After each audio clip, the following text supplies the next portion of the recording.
Planète Marché, comme tous les soirs, 3 experts sont avec nous en plateau. On est ravis d'accueillir Kevin Tauzet. Bonsoir Kevin. Bonsoir. Membre du comité d'investissement chez Carmignac. Tout à fait. On va voir si le comité des sages chez Carmignac a tranché et si on modifie les allocations. À vos côtés, Arnaud Morel. Arnaud, bonsoir. Bonsoir. Vous êtes gérant de portefeuille, directeur de la gestion sous mandat chez Promepar.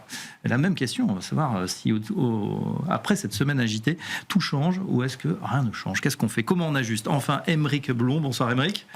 Vous êtes gérant fonds action chez Taylor AM. Voilà, on va parler donc action également avec vous. Messieurs, fin de cette semaine agitée, on se disait juste avant en antenne, c'était pas la bonne semaine pour partir en vacances. Ça tombe bien, vous étiez là dès lundi, vous avez pu assister aux premières loges à ce conflit qui inquiète. Évidemment, ces réactions toujours épidermiques du marché qui price très rapidement. On a l'impression qu'on a jeté tout par-dessus bord, qu'on est revenu en arrière, qu'on repart, qu'il y a peut-être des tendances qui sont en train de s'installer. On démarre avec vous, Kevin Tauzet. Comment vous analysez cette séquence? Est-ce qu'on est saisi ou on essaye de s'ajuster rapidement? La séquence, elle rappelle tristement ce qui s'est joué en février 2022. C'est-à-dire qu'on a un nouveau choc d'offres sur le marché des matières premières et des matières premières énergétiques, avec cette séquence-là, c'est-à-dire des prix des matières plus élevés. On pense au pétrole, nous, Européens, on pense surtout au gaz, qui viennent nourrir des anticipations d'inflation, qui à leur tour viennent nourrir une remontée des rendements obligataires. Et ça vient mordre, ça vient peser sur les marchés d'actions. Et donc c'est typiquement cette séquence-là qu'on a et qui se joue. Alors là, si on regarde quelques chiffres un peu sous la surface, en Europe, on voit par exemple des pays comme l'Italie qui sont bien plus impactés que les autres, pays comme le Royaume-Uni aussi, 30% de leur mix énergie vient du gaz, et donc on voit un écartement des primes de risque très fort, plus fort sur les rendements italiens par exemple. On voit aussi donc en Angleterre vraiment une chevauchée fantastique, j'ai envie de dire, des taux. On a des anticipations d'inflation à 2 ans au Royaume-Uni qui ont pris à peu près 1% depuis le début de cette année. On a encore des taux qui remontent de 15 points de base aujourd'hui, et ça en dépit de rapports sur l'emploi aux États-Unis qui étaient un peu décevants. Donc c'est bien cette séquence-là qui se joue. La réaction de marché, vous disiez, elle peut sembler forte. Elle n'est pas si forte que ça quand même. C'est-à-dire qu'aux États-Unis, on a des marchés qui sont en baisse, mais on va dire entre 1 et 3% si on regarde ce qui se passe aujourd'hui. Au vu de l'ampleur du choc potentiel, peut-être pas si important que ça. Mais c'est peut-être pas fini, c'est ça qu'on se dit aujourd'hui. Et en fait, je crois que le marché, il achète un peu pour argent comptant ce que nous dit M. Trump, c'est-à-dire un conflit qui dure 4-5 semaines. Et donc une disruption sur l'acheminement de gaz et de pétrole par le truchement de la fermeture temporaire du détroit d'Ormuz, mais sans doute une résolution de ce conflit, en tout cas un abaissement des tensions à cet horizon-là. Si je regarde les courbes de dérivés futurs forward sur les marchés du pétrole, ils nous disent que le pétrole, il va repasser sous les $80 à horizon juin-juillet. Donc c'est bien vers ce scénario-là que le marché semble se guider. Je crois qu'il est loin d'être gagné, ce scénario. Oui, en tout cas, véritable game changer. On rappelle que l'indice parisien est passé en dessous des 8000 points. On avait fait un record il n'y a pas si longtemps, c'était il y a une semaine pratiquement tout rond, au-delà des 8500 points. On abandonne 7% sur la semaine. Mais voilà, Arnaud Morel, on se dit peut-être ce n'est pas fini, parce que on essaye de se rassurer, on prend toutes les bonnes nouvelles pour tenter des petits rebonds, mais on sent qu'en fin de semaine, quand même, ça donne le là, et c'est dans le rouge. C'est normal qu'en fin de semaine, on n'ait pas non plus envie de prendre des positions à l'amorce d'un week-end. Ce qu'il faut se dire déjà, c'est que la casse n'est pas non plus flagrante sur les marchés actions, notamment en Europe. On revient sur la casse départ. Voilà, ce qu'il faut, c'est que ça ne remette pas en question le scénario positif de la zone économique européenne, avec une croissance peu ou prou sur le même rythme que l'année précédente, une Allemagne qui redécolle, sort de la récession, des bénéfices par action suite à des résultats de publication qui ont été quand même très bons sur l'ensemble de la cote, et surtout d'avoir ce phénomène de désinflation qui était quand même assez prenant et positif pour la zone économique européenne. Maintenant, aujourd'hui, avec les différents scénarios qui sont le Moyen-Orient sous tension, là on est plus dans une période où on attaque un scénario avec une escalade un peu plus importante, notamment avec des coupes de production sur le Koweït, des attaques iraniennes sur l'ensemble de ses collègues, on va dire, du Moyen-Orient, qui font monter les prix du baril de pétrole. Oui. Là, on a un baril de prix de pétrole à $90. Ça commence à être problématique pour l'ensemble de la zone économique européenne qui s'était pas mal reportée, notamment sur la partie gaz. Le gaz européen, je crois que c'est 60% de hausse depuis le début de la semaine, puisqu'on avait quand même pas mal repris de GNL sur la partie qatari. Donc ça, c'est des événements à surveiller. Le Qatar, qui va cesser, annonce ses exportations d'énergie si la guerre continue. Et le ministre de l'énergie, dans un entretien au FT, on le citait tout à l'heure, a dit que le baril pourrait s'envoler, dépasser les $100, voire aller jusqu'à $150. Là, c'est un game changer. Game changer. Après, on a Monsieur Trump aux manettes, qui est très difficile à percevoir en termes de communication. Pour lui, il n'a aucun intérêt. Aujourd'hui, on a $6 le gallon en Californie d'essence. Ça, on le voit, c'est vraiment une problématique pour la population américaine. Alors, on précise, c'est vrai qu'aux États-Unis, on est en gallons. Oui. Un gallon, c'est quoi, 3 litres et demi, je crois, 3-4 litres. Bref, c'est cher. C'est-à-dire qu'il n'y a pas si longtemps, il était à $3-4. Et c'est clairement aujourd'hui un élément moteur pour les élections de mi-mandat pour les Américains. Donc, il y a des gilets jaunes aux États-Unis. Après, lui, c'est les électeurs quand même qui sont assez importants, et ça pourrait retourner la tendance. Donc, il peut faire un reversal assez important dans sa communication vis-à-vis de l'Iran. Maintenant, c'est comment va-t-il le faire, avec quelle sagesse va-t-il le faire, quel cri de victoire sur lequel va-t-il s'enthousiasmer, et surtout comment va-t-il convaincre Israël à ne pas poursuivre, on va dire, ce qu'elle cherche à faire depuis quelques années, c'est-à-dire de mettre de côté l'Iran pour une façon assez certaine dans le temps. L'heure en tout cas n'est pas à l'accalmie au Moyen-Orient. L'armée israélienne qui maintient son offensive sur 2 fronts, un front à Téhéran, l'autre au Liban. Les États-Unis affirment avoir détruit un porte-drone iranien, plus de 30 navires depuis le 28 février, et puis une frégate iranienne qui a été coulée alors qu'elle croisait à plus de 2000 miles des côtes iraniennes. Donc on voit une espèce de propagation comme ça du conflit. C'est ça aussi qui inquiète, c'est qu'il ne soit pas hyper localisé. C'est intéressant ce que disait tout le monde, intéressant bien évidemment, mais Arnaud disait c'est comment on en sort en fait, quelle va être la porte de sortie de ce conflit. On sait que les Américains, lorsqu'ils lancent un conflit hors de leurs frontières, c'est rarement, ça se passe rarement bien. Oui, alors moi je me rappelle quand même de la promesse de campagne de Trump qui était America First et de rapatrier l'ensemble des soldats hors du territoire américain sur le territoire américain et de plus faire d'interventionnisme militaire. Oui. Et éventuellement glaner le prix Nobel de la paix au passage. Voilà, éventuellement. Alors apparemment cette histoire de Nobel de la paix, ça va pas se faire. Mais depuis l'année, ça coche pas les cases. Là, il y a pas beaucoup de cases qui sont cochées. Mais le vrai problème, c'est que on a vu tapisser un pays de bombes. Pour faire tomber un gouvernement, ça marche pas. Il faut mettre des bottes au sol. Et effectivement, les Américains sont à mon avis pas prêts à le faire. Ou alors de déléguer cette partie-là peut-être à, l'Azerbaïdjan, qui a des velléités en ce moment rassemble des troupes à la frontière suite à des attaques de drones de la part des Iraniens. C'est un peu ce qui pourrait se passer, c'est que les Iraniens seraient artisans de leur autodestruction. En tout cas les mollahs iraniens, c'est que en essayant d'attaquer tous les pays du Golfe et tous les voisins qui les entourent, il peut se passer qu'ils créent une espèce d'alliance anti-Iran, anti-mollah, et pousser justement cette alliance à intervenir plus physiquement sans que les Américains aient à le faire. Ça peut être une des choses qui pourrait précipiter un peu la chute du régime, mais c'est vrai qu'aujourd'hui,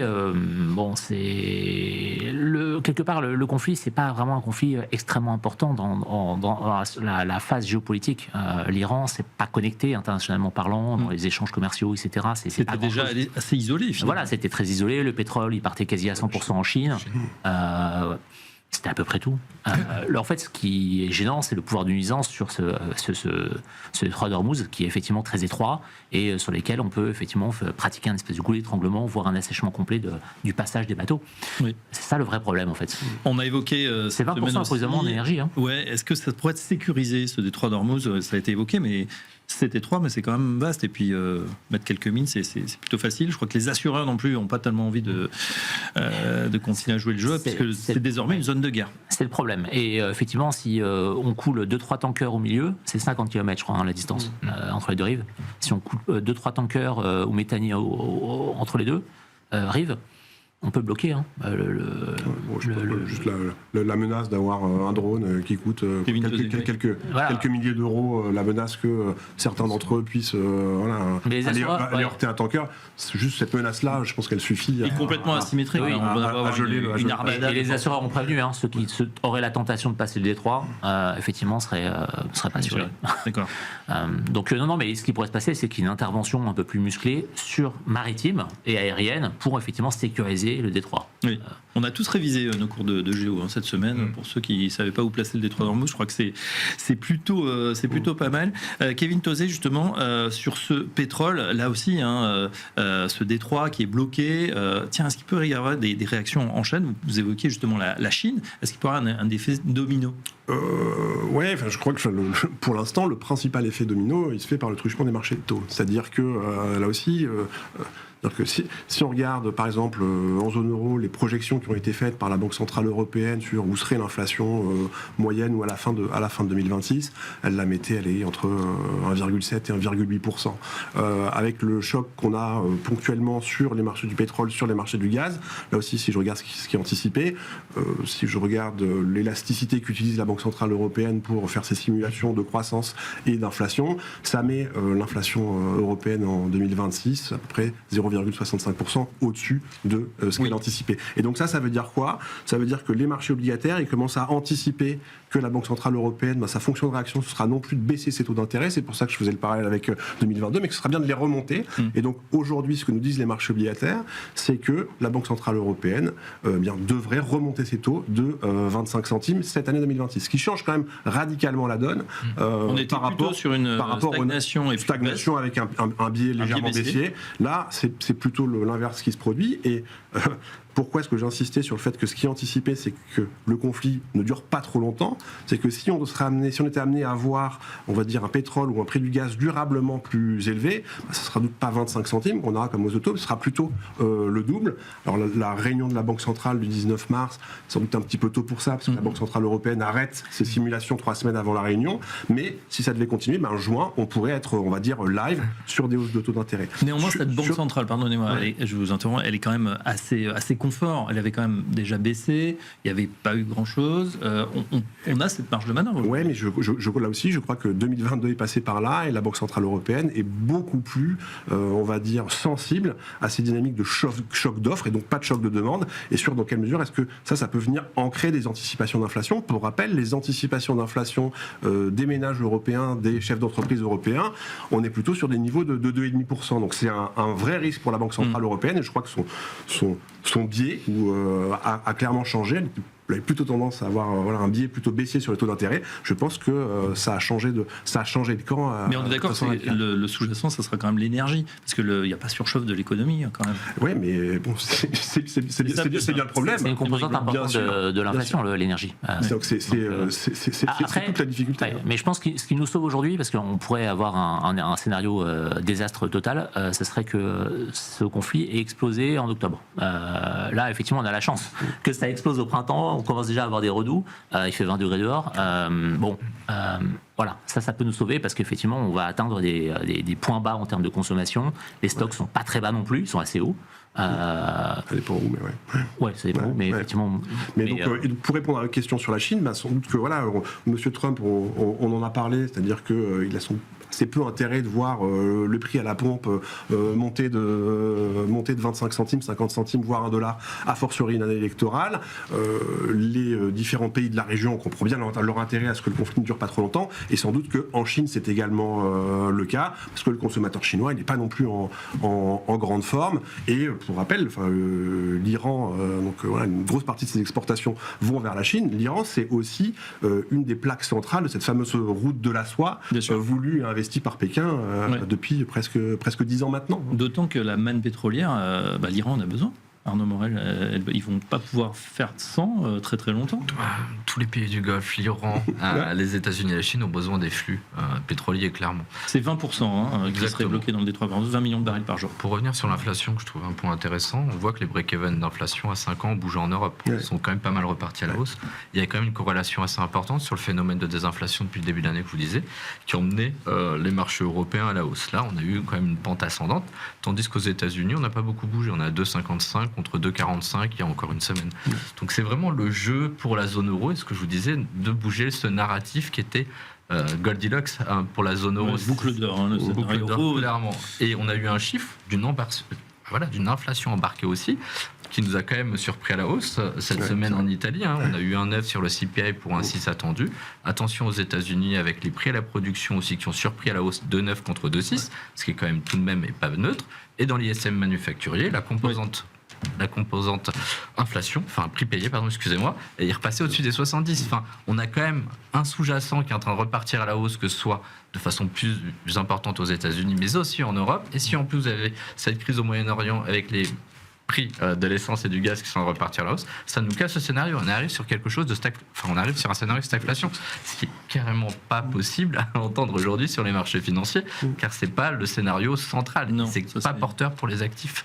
Justement, Wall Street qui avait pas tellement réagi au cours des premières 24 heures, on est à un marché flat lundi. Là, ça commence à s'inquiéter. Wall Street plombé par les cours de l'or noir, bien sûr, qui flambent, et puis les chiffres de l'emploi. Voilà, avec cette statistique, près de 100 000 emplois détruits, 92 000, c'est inquiétant, ou est-ce qu'il faut prendre ces chiffres avec précaution, Aymeric Blum?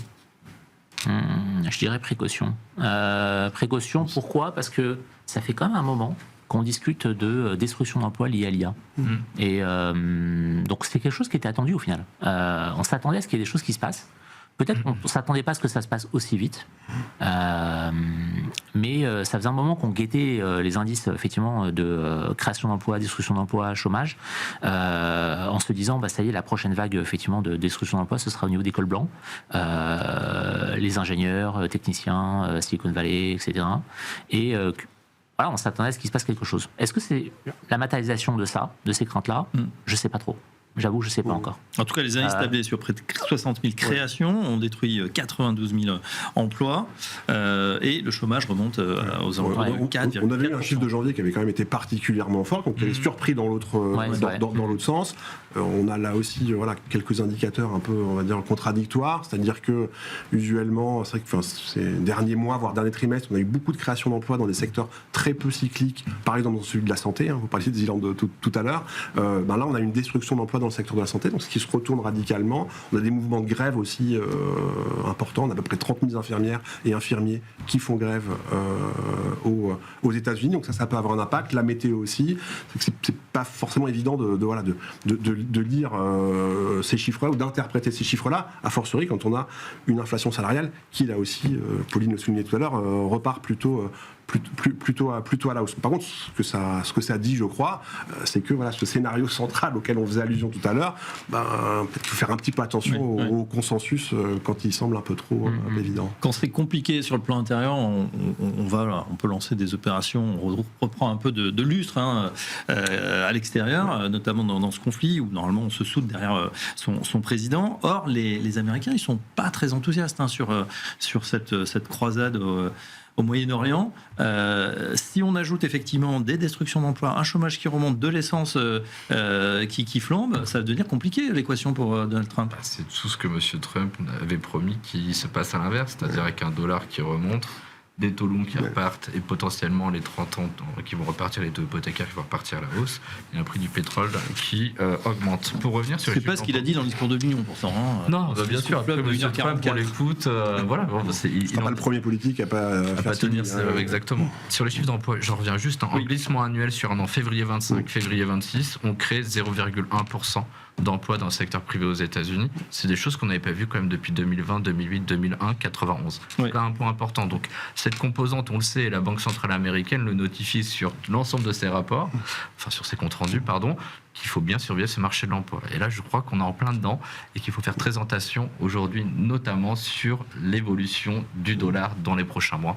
Et ça, c'est quand même aujourd'hui un point important. Ce que disait Aymeric il y a un instant est très intéressant dans le sens où ok, on a moins d'emplois, mais est-ce que c'est dû à la surproductivité, dû à l'intelligence artificielle? Ces milliers de milliards qu'on déverse, est-ce qu'on en voit le bout? Est-ce qu'on n'a pas vraiment de chiffres là-dessus pour l'instant? Certains disent que ça sert à rien même. Non, après, on a l'annonce d'Oracle tout à l'heure qui liquide énormément de salariés dans ses effectifs. Vous avez SAP qui a 1 an et demi annoncé qu'il liquidait 8% ses effectifs grâce au gain de productivité potentiel de l'IA. Donc, c'est une inconnue ajoutée au tableau, mais voilà, après, c'est important. Aymeric Blum. Pas grand-chose à rajouter, mais c'est vrai, je peux rajouter d'autres noms, par exemple, à la litanie des sociétés tech Amazon, Microsoft. Il y en a beaucoup là qui commencent effectivement à. En fait, c'est un peu comme ça, ce qui s'est passé dans l'Internet. L'Internet, au départ, ça n'a pas été un gain massif en termes de bénéfices par action pour les sociétés. C'était des gains de productivité, en fait. Et c'est ce qui est en train de se passer. C'est que là, aujourd'hui, les sociétés sont en train de constater des gains de productivité et qu'elles vont pouvoir, effectivement, après, peut-être, corroborer via, effectivement, cette génération de bénéfices par action supplémentaire. Mais là, on est au début... c'est le début en fait de ce cycle quelque part d'extrusion créatrice. Oui, c'est ce que disent certains experts. Je prends Gilles Bébinet qui justement explique que cette productivité, elle est très compliquée à analyser parce qu'au niveau individuel, il y a tout un tas d'effets rebonds. Par exemple, si on gagne du temps sur ces tâches quotidiennes, peut-être qu'on va passer un peu plus de temps à regarder d'autres choses ou à faire d'autres choses. C'est pas forcément qu'on va remplacer le travail. Et si je joue le rôle du cynique, si je suis chef d'entreprise et que je veux couper une partie de ma masse salariale, dire que c'est grâce à des gains de productivité attendus ou à l'intelligence artificielle, c'est une façon de bien habiller la mariée. Bien sûr. Donc, et aujourd'hui, on n'en sait rien. C'est ça. En tout cas, on sait ce qu'on nous dit. On ouvre le chapitre de l'allocation d'actifs avec le thème. Jusqu'à la semaine dernière, c'était la rotation sectorielle. Alors, diversification d'abord, rotation sectorielle, cap sur les émergents. C'est ce qu'on entendait sur ce même plateau. On a l'impression que tout a été bouleversé. Est-ce que c'est le cas ? On démarre avec Carmignac. Non, je crois pas que ce soit le cas. Je crois que la rotation sectorielle, en tout cas, cette grande rotation, elle reste tout à fait d'actualité. D'ailleurs, elle est nourrie par cette remontée des rendements obligataires. On a quand même des moteurs de performance qui s'élargissent globalement dans les marchés d'actions. Je crois que dans les marchés d'actions internationaux aussi. Alors oui, il y a eu certains écueils sur la semaine. On pense aux actions coréennes qui ont fortement corrigé, qui ont rattrapé un bout de ce retard-là, qui était monté comme un stylo. Aller taper dépasser les fameux 5000 points promis par le chef d'État, par monsieur Lee. Je crois que cette rotation sectorielle, elle reste vraie, c'est-à-dire que ce qui a très longtemps caractérisé la construction de performance de portefeuille, ça a été une forme de parité des risques. On avait des actions d'un côté et puis des obligations émises par des États bien notés de l'autre. Je crois que ce vers quoi on se dirige, c'est plutôt des portefeuilles avec une parité de l'inflation ou une inflation parité des risques. Je ne sais pas comment est-ce qu'on peut le formuler, c'est-à-dire que on voit bien les actifs qui étaient traditionnellement défensifs, ils le sont moins. Le dollar a joué son rôle cette semaine. Il l'a moins joué sur d'autres épisodes. Les taux d'intérêt. C'est le gagnant le billet vert cette semaine. Oui, cette il semaine. A joué on aurait pu penser au franc suisse, on aurait pu penser à l'or. On voit que c'est quand même le billet vert. Donc cette semaine, alors je crois que ça c'est un autre phénomène, c'est que sur la semaine, ce qui a très bien fonctionné, c'est tout ce qui était beaucoup moins consensuel. C'est-à-dire que ce qui était très largement suracheté ou survendu, donc c'était les actions coréennes, l'or, tout ce qui était très délaissé, très vendu, c'était notamment le dollar américain. On a eu ce phénomène de retournement-là. On parlait des logiciels tout à l'heure. Capgemini signe très bonne performance sur la semaine. C'était pas vraiment le cas dans la séquence qui précédait. Mais dans une allocation de portefeuille, je crois qu'avoir des actifs risqués, ça a tout à fait du sens. Des actions, du crédit. L'histoire nous dira si, comme d'habitude, on va dire les conflits armés, il vaut mieux regarder un peu plus loin que ça. Sans doute un peu tôt pour nous pour se prononcer sur ce sujet-là, mais en tout cas, en face d'actions et de marché du crédit, peut-être avoir un petit peu moins d'obligations nominales, peut-être un peu plus d'obligations réelles, un peu plus d'instruments financiers liés à des problématiques inflationnistes. Et donc là, on pense notamment à des matières premières. Je pense que l'or en fait partie, le cuivre en fait partie, le pétrole et le gaz aussi. Donc c'est comme ça qu'on réfléchit à des allocations, à construire des portefeuilles sur le long terme chez Carmignac. C'est vrai que sur ces valeurs refuges, on a eu l'impression d'un sell-off sur l'or, sur tout ce qui avait bien marché. Vous avez raison, peut-être il y a eu des appels de marge, des gens qui étaient surexposés, c'est le jeu aussi dans ces moments des profils de doute. Allocation bouleversée, chez vous, je ne prenais pas. À ce stade, non. On va voir un petit peu ce qui se passe. La durée du conflit, pour l'instant, c'était déjà le jouet, et c'était notre maître mot en début d'année, c'était de diversifier aujourd'hui au sein des classes d'actifs les zones géographiques. Et clairement, ça joue son jeu, c'est que le conflit et la géopolitique peut se déplacer à tous les coins du monde. Donc aujourd'hui, le call... la manière de penser du marché qui surperforme en ce début d'année, c'était d'acheter l'Asie, d'acheter l'Europe et de vendre les États-Unis, ce qui s'est totalement inversé sur les 10 derniers jours. Donc l'idée, c'est toujours maintenir une diversification très importante, saisir les opportunités sur le marché, notamment des actions sur certains titres qui sont peut-être davantage baissiers dans ce schéma-là, en se disant voilà, que le scénario, en tout cas aujourd'hui, il est gagnant pour personne. Donc ce soit, et on répète comme tout à l'heure, c'est que l'Iran, les pays du Golfe, les États-Unis, la Chine et l'Europe, en premier lieu, ne peuvent pas aujourd'hui s'enliser dans ce conflit. Donc il va falloir faire une sortie rapide, et M. Trump en est quand même le principal protagoniste, et surtout est très habitué à cela. Donc dans ce schéma-là, on ne peut pas, à ce moment, bouger les allocations, puisqu'on a quelqu'un qui est quand même à la tête de la première puissance mondiale qui peut bouger d'un moment à l'autre. Et on l'a vu au moment du moment Liberation Day. Donc c'est toujours un plébiscite pour les marchés actions à ce stade, tant qu'on n'a pas un baril de pétrole qui se positionne de façon durable au-dessus des $100, puisqu'à ce moment-là, on va avoir un impact sur l'économie et potentiellement engendrer une récession. Et c'est là où potentiellement, il faudra bouger un peu avant, bien sûr, mais voilà, avoir des anticipations négatives pour les marchés actions. C'est vrai qu'on rappelle la séquence Liberation des taux qui flambent, et là, M. Trump qui fait machine arrière, qui dit bon, finalement, on va mettre de l'eau dans son vin. Ça a permis quand même au passage de taper très fort sa stratégie, et puis d'avoir des taux, des tarifs à 15% en moyenne. Là, c'est un petit peu plus compliqué, parce que déjà, c'est pas une ratification, il y a quand même des soldats, il y a des navires, il y a toute une armada. Alors, c'est pas évident. La désescalade, je veux dire, elle paraît quand même. On va pas faire un petit tour et puis s'en va. Tout à fait, mais quand vous regardez, je me permets rapidement, c'est aujourd'hui le stock de missiles de l'Iran, il n'est pas infini. On le voit, il y avait 357 de mémoire d'après ce que j'ai vu le vendredi dernier. Aujourd'hui, on est plus aux alentours d'une 50aine.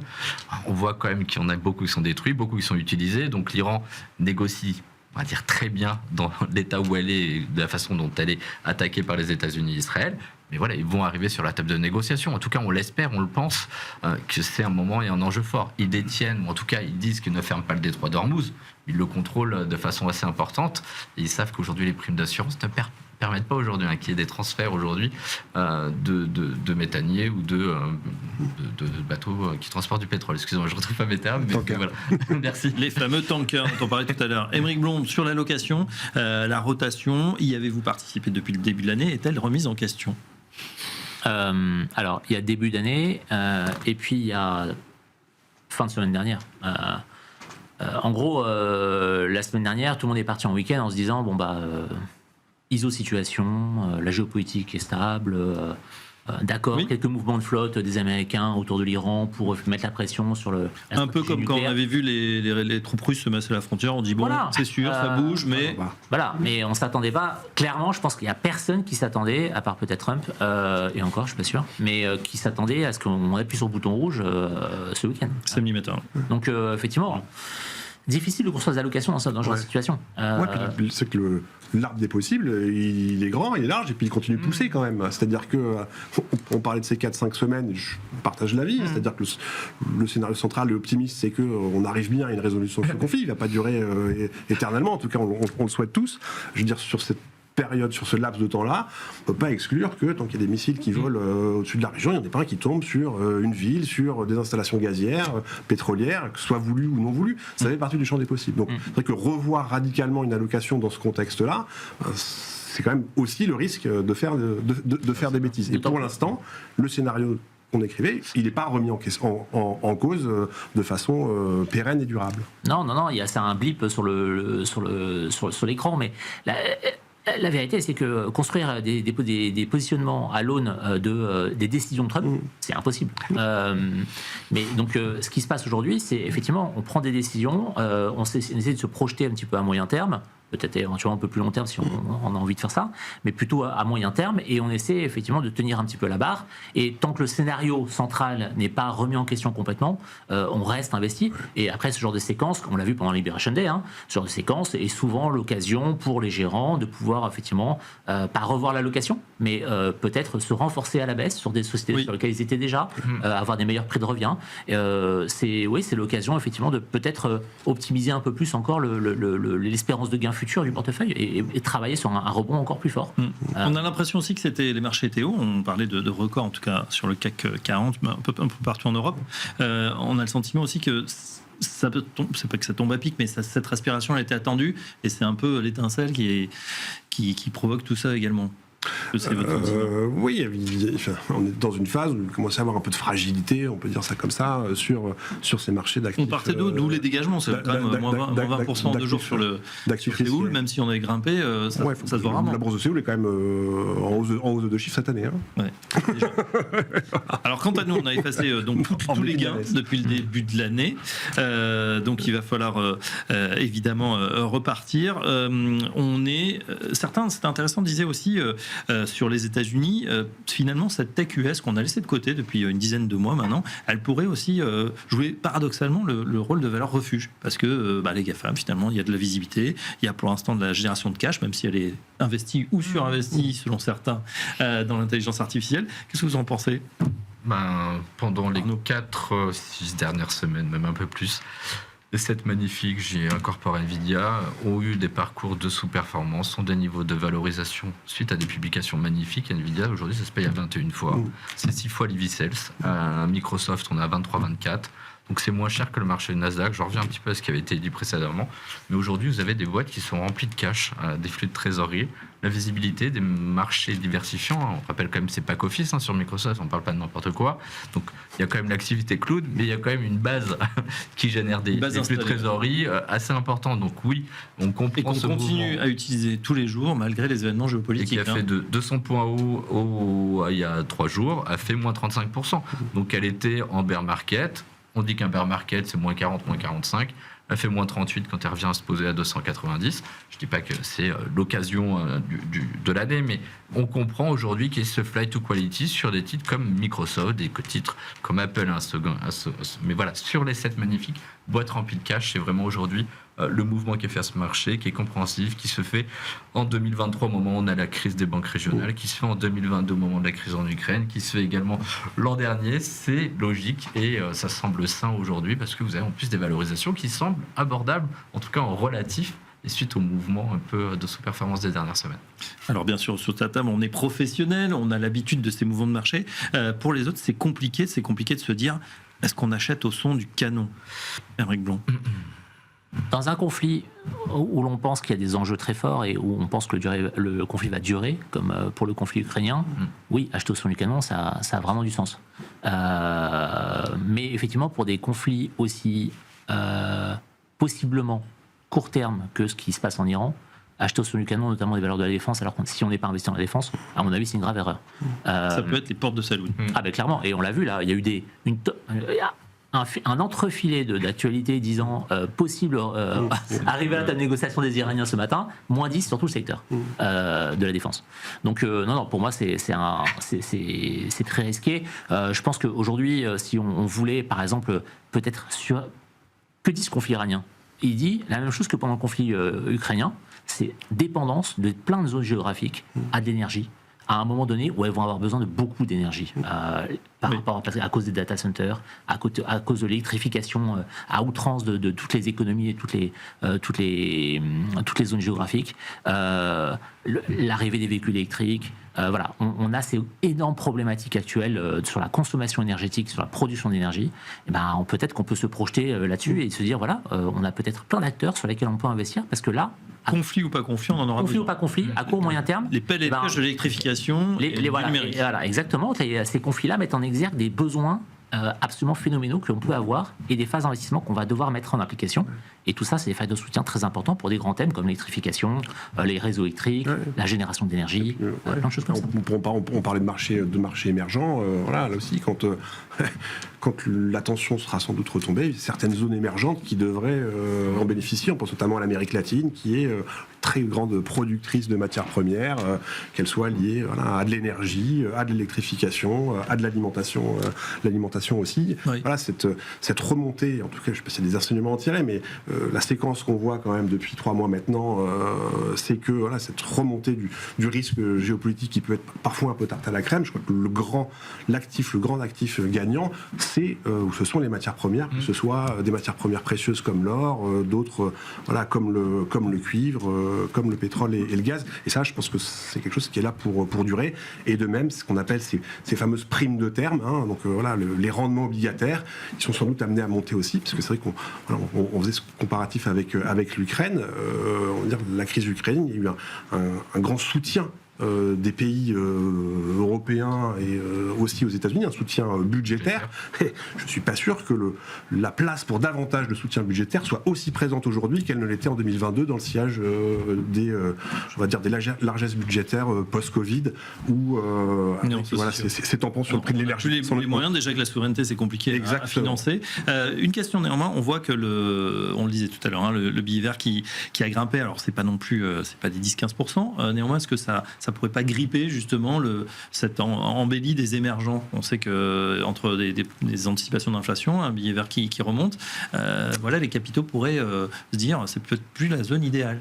Oui, c'est possible. Après les pays émergents en 2026, c'est pas les pays émergents en 2013 ou en 2020. Il y a quand même eu, on va dire, un assainissement. Alors contrairement à ce qui est chez nous, il y a un assainissement des finances publiques, c'est-à-dire que le nombre, par exemple, de pays émergents qui ont des déficits courants supérieurs à 4%, il est le plus bas de ce qu'il a été ces 10 dernières années. Donc on a quand même des économies émergentes aujourd'hui qui continuent d'émerger, avoir des taux de croissance très importants, qui ont des fondamentaux qui sont bien meilleurs que ce qu'ils ne l'étaient par le passé. Donc sans doute que la hausse du dollar, ça les embête beaucoup moins que par le passé, ça c'est une chose. Et ensuite la hausse du dollar, et on va dire outre la conjoncture, en tout cas les quelques semaines à venir, je ne suis pas convaincu qu'elle est là pour durer. C'est pas la tendance de fond. C'est pas la tendance de fond. Normalement, on a une économie américaine qui doit ralentir, qui ralentit. Les anticipations, c'était quoi, 1,20 ? Il y a beaucoup d'émissions obligataires. Il y a aujourd'hui beaucoup de ventes, en tout cas de govies américaines, donc une désensibilisation au dollar, notamment des pays émergents. Donc la tendance, normalement, elle est plutôt un affaiblissement du dollar. D'accord. J'ai envie de vous dire qu'aujourd'hui, c'est un épiphénomène. Si on reste sur une courte durée, ça peut être opportun. Si on va dans un conflit un peu plus long, comme Nick le disait tout à l'heure, c'est qu'est-ce qu'on fait ? On n'achète pas. C'est hyper difficile. On ne sait pas la temporalité de ce conflit et des conséquences que ça va avoir sur le pétrole. Le pétrole est l'élément principal qui va vous donner la tendance de la conjoncture économique. C'est tous les pays, le barrière dans les pays développés, tous les pays, même si beaucoup d'efforts ont été faits sur les énergies renouvelables, vous avez besoin du pétrole. Est-ce qu'on a des routes alternatives ? Alors les États-Unis sont assez autosuffisants. Pour l'Europe, ça pourrait tousser davantage si vraiment ça se prolongeait. Oui, d'autant plus qu'on avait fait des gros efforts pour aider les Qatar effectivement à augmenter sa productivité sur le gaz notamment. On voit que effectivement le Qatar est bloqué maintenant. Sans parler de l'appel d'air que provoque aussi la consommation chinoise. Ce qui sort du Qatar, c'est aussi 30% de la consommation en gaz de la Chine. Donc c'est quand même des montants assez colossaux en termes de quantité de gaz. Donc les Chinois vont aussi être sur le marché pour acheter du gaz. Donc il va falloir qu'on se batte contre eux pour effectivement... Ça veut dire des prix plus élevés. Ça veut dire des prix plus élevés. Et les Russes aujourd'hui vendent avec une prime de 5-10% leur pétrole ou le gaz, avec l'autorisation de l'administration Trump. En tout cas, c'est ce que je voulais vous demander. On sait qu'il y a déjà des routes détournées, mais que certains achètent en Europe du gaz, du pétrole russe. Est-ce que ça pourrait... Beaucoup d'efforts ont été faits parce que à l'issue de la crise ukrainienne, on a fait le tour de tous les champs gaziers et pétroliers pour essayer de trouver des alternatives, pour diversifier nos sources d'approvisionnement. C'était très compliqué, tout le monde est quasiment au max en termes de production, il faudrait faire d'autres investissements assez importants. Quand on investit, c'est quand même 2-3 ans avant que les capacités augmentent. Le pétrole vénézuélien, c'est un pétrole de très mauvaise qualité, dont la production avait baissé de 80% pendant les années Maduro. Il va falloir relancer tout ça, modulo effectivement les investissements des majors américaines. Donc c'est pas tout de suite. Le bassin permien américain produit pas mal de gaz. Effectivement, situation autosuffisante aux États-Unis. Et les licences à l'exportation de gaz américaines ont été accordées par Trump. Ce qu'il avait dit qu'il ne ferait pas, donc il l'a fait.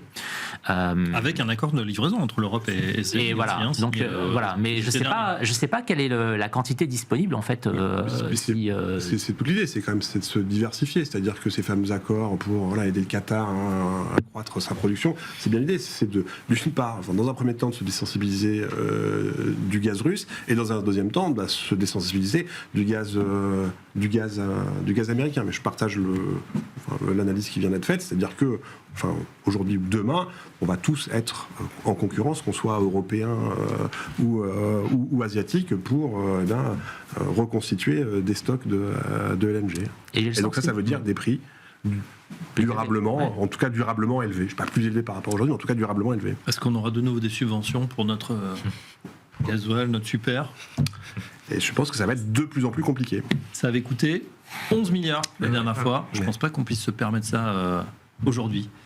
Ça sera compliqué. Ce n'est pas le sens de l'histoire. Voilà, allez, il faut rouler électrique, peut-être, c'est le moment d'y penser.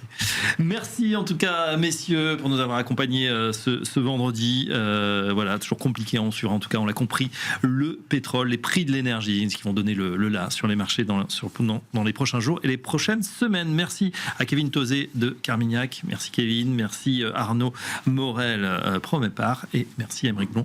Je rappelle que vous êtes chez Taylor AM. Voilà, cette édition se continue. Dans un instant, on va parler des banques. À tout de suite.